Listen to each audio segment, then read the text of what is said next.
তিস্তা ভারত বাংলাদেশের অভিন্ন নদী হলেও পানি ভাগাভাগি নিয়ে দুই দেশের মধ্যে চূড়ান্ত চুক্তি আলোর মুখ দেখেনি এক দশকেও। সম্প্রতি প্রধানমন্ত্রীর দুই দফায় ভারত সফরে তিস্তা চুক্তি এবং মহাপরিকল্পনা বাস্তবায়নে আশার আলো দেখা দিলেও তিস্তায় ভারত সরকারের নতুন করে সমীক্ষার প্রস্তাবে প্রকল্প ঝুলে যাওয়ার শঙ্কা নদী পারের মানুষের।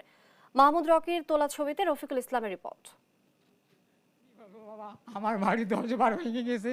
আমি অসহায়, আমার জীবনটাই শেষ হয়ে গেল।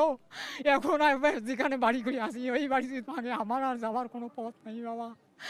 আমি কুড়িগ্রামের বিদ্যানন্দ গ্রামের এই তসলিম উদ্দিনই নয়, প্রতিদিনই শত শত মানুষজনের ঘরবাড়ি জমি এভাবে নদীগর্ভে বিলীন হচ্ছে। তিস্তা কখনো অল্প পানিতে এমন ফুলে ফেপে উঠছে, আবার শুষ্ক মৌসুমে মরুভূমি হচ্ছে। তিস্তা মহাপরিকল্পনা বাস্তবায়ন, তিস্তার পানি বন্টন চুক্তি হলে এই যে তিস্তার অববাহিকার মানুষজনের দুঃখ সেটি লাঘব হবে। এই জিনিসটা হলে আমরা ঠিকমতো আবাদ করতে পারবো, ভালোভাবে খাইতে পারবো। আমাদের এই নদীটা খনন হইলে মনে করেন অনেক কোটি কোটি লোক আরামে থাকবে। আমরা চাচ্ছি যদি এই নদীটা যদি খনন হয় তাহলে আমাদের জন্য অনেক একটা উপকার হবে। সম্প্রতি প্রধানমন্ত্রীর দুই দফায় ভারত সফরের পর আলোচনায় আসে তিস্তা চুক্তি ও মহাপরিকল্পনা বাস্তবায়নের।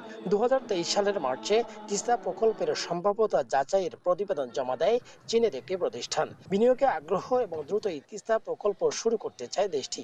একই আগ্রহ দেখিয়ে নতুন করে সমীক্ষা চালাতে চায় ভারতও। ফলে প্রকল্পের ভবিষ্যৎ নিয়ে শঙ্কা তৈরি হয়েছে। এশিয়া মহাদেশের দুই পরাশক্তি যখন একই প্রকল্পে অর্থায়ন করতে যাচ্ছে, এটি আবার সমীক্ষার নামে আবার ঝুলে যাবে কিনা সেই বিষয় নিয়ে আমাদের সংশয় ছিল। একটা কাজ রেডি আছে, সহায়তা যদি বন্ধুত্বের খাতিরে সেইভাবেই করে তাহলে সেই কাজটিকেই তারা প্রকৌশলগতভাবে নিয়ে তারা কিন্তু সেই কাজটি সফল করে। তার কাজটি এখনই দ্রুত আমাদের শুরু করা সম্ভব। বাংলাদেশের এই প্রকল্পে ভারতের অংশ নেওয়ার বিষয়টি ইতিবাচক হিসেবে উল্লেখ করে আন্দোলনে থাকা নেতারা বলছেন, উজানে পানি প্রত্যাহার না করে তারা সেখানে নদী খনন এবং সমন্বয় করলে এই সমস্যার সমাধান হবে। এই জায়গায় দাঁড়িয়ে ভারত যদি পানি প্রত্যাহার না করে তার অংশে, পশ্চিমবঙ্গ তার অংশে নদী খনন করে এবং সমন্বয় করে, তাহলে এই সমন্বয়ের দায়িত্ব কেন্দ্রীয় সরকারকে নিতে হবে।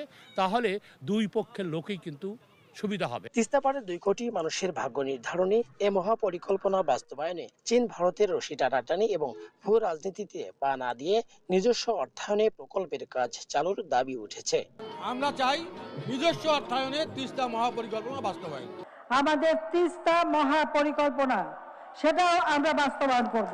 দ্রুতই তিস্তা মহাপরিকল্পনা বাস্তবায়নের চূড়ান্ত ঘোষণা করবেন প্রধানমন্ত্রী, এমন প্রত্যাশা রংপুর অঞ্চলের মানুষের। রফিকুল ইসলাম, দেশ টিভি, রংপুর।